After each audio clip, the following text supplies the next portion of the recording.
Section 5 Notes for Overland Trail, Writing Linear Equations.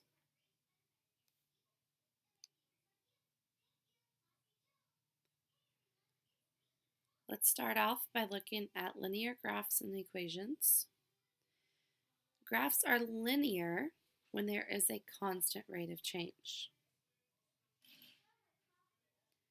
In a story problem, this is often referred to as the unit rate.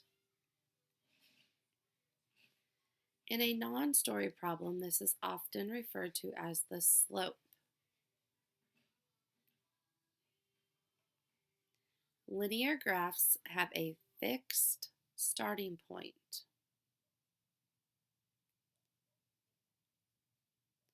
In a story problem, this is simply called the starting point.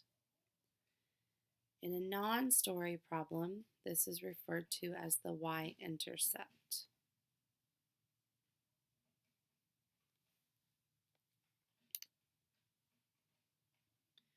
Writing a linear equation from a graph. So when you have a graph, we first want to, step 1, identify the starting point by finding the y-intercept. You would find the y-intercept by looking at the y-axis.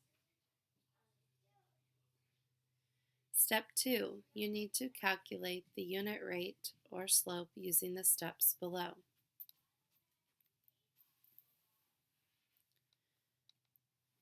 We will find 2 points on the line that perfectly hit the grid points. We will find the change in y, or known as the rise, between the 2 points you identified. We will find the change in the x, or the run, again between those 2 points. The next step is to divide the change in y by the change in x, also known as the rise divided by the run.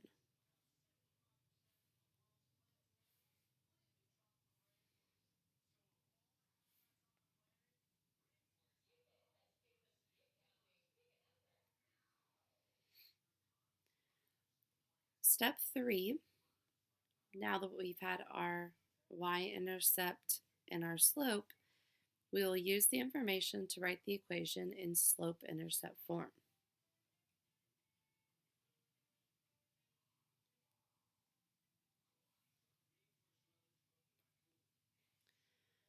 Slope-intercept form of an equation that you might be familiar with: y equals mx plus b, m times x, they're multiplied there,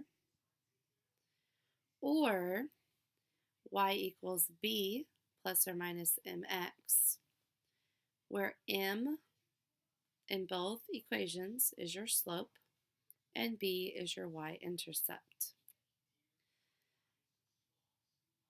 When we are working in a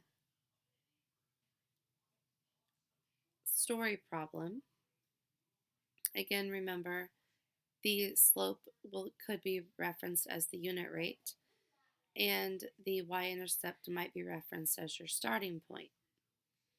And so we have a third way that we could write our equation. So please write this down.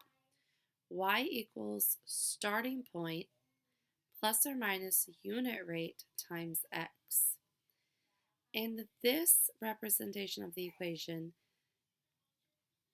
usually resonates with students and helps students remember the situation a little bit better than an arbitrary y equals mx plus b.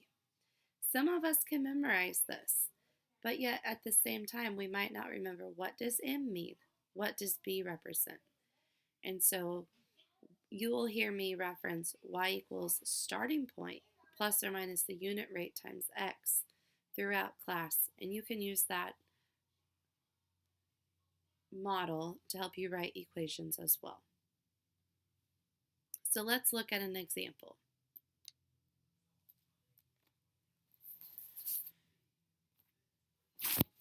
So to write an equation from a graph, we are going to follow our 3 steps. Step 1 is to identify the starting point, or excuse me, in this case, our y-intercept. Either starting point or y-intercept, those are interchangeable. And notice, remember, we find the y-intercept on the y-axis. And so our y-intercept is 40.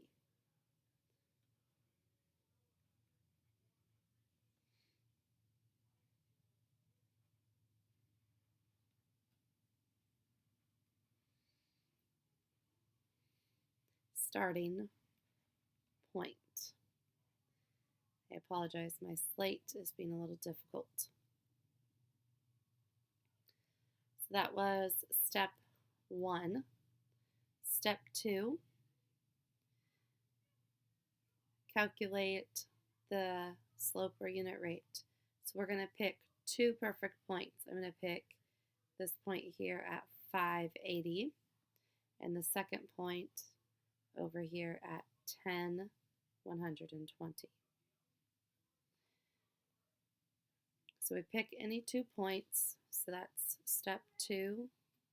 Okay, we've picked our points and we want to find the change in y, and we want to divide by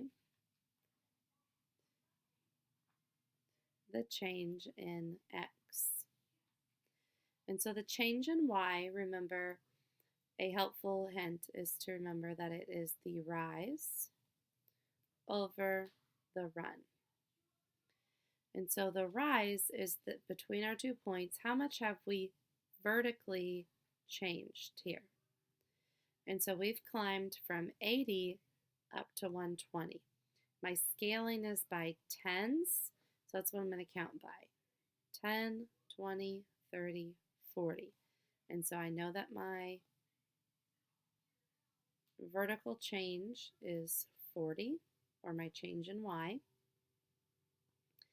And then my horizontal change, or the run across, is from 5 to 10. So starting at 5, 1, 2, 3, 4, 5. My run across is 5. And so we need to divide 40 divided by 5. And so my unit rate, my rate of change, is 8. So now that we have our information, our starting point, our unit rate, step 3 is to actually write the equation. So I'm going to write y equals 40, because 40 is where I am starting on my graph, and I am increasing, so I'm going to have plus, I'm increasing by 8 as my unit rate times x. So for every x that I plug in, I would multiply by 8 and add 40 to find the point on the line. When you write your equation, please be sure to define your variables. And so when you are writing an equation from a graph, use your x and your y labels, and those would be the variables. So x is the number of t-shirts.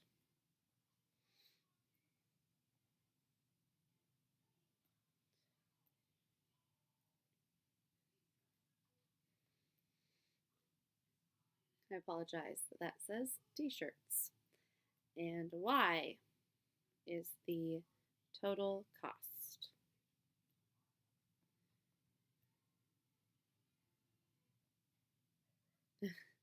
Total cost. Again, my slate is not working well.